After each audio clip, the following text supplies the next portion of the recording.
ngayon, punta po tayo sa new project.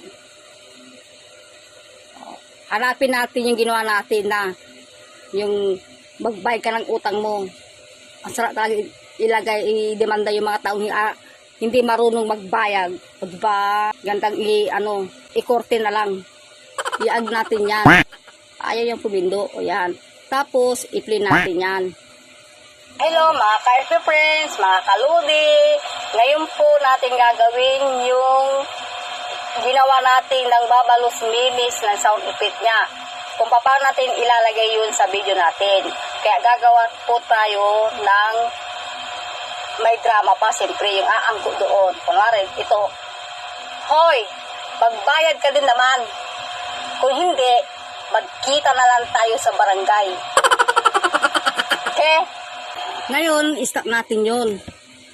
I-stop natin yun. Hanapin natin yung magkita tayo sa barangay. Ito siya. Hanapin natin yung overlay. Yan. Tapos, i-plus natin yun. Ngayon, hanapin natin si Babalo Mimis, yung nagawa natin kahapon na paano gawin yun. Ito. Oh, ito siya.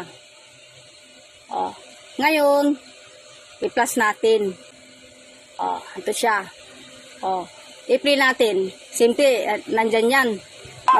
Natatakpan yung mukha ko. Oh, ngayon, ang gagawin natin po yan, itatago natin yan.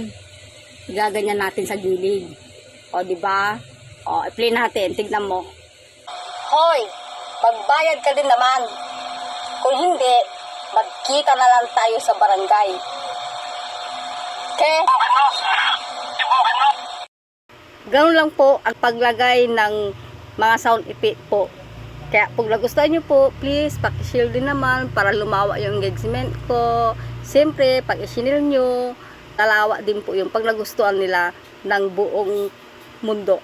Buong mundo. Charo. Okay, bye-bye po. Salamat po sa panunod. Thank you for watching.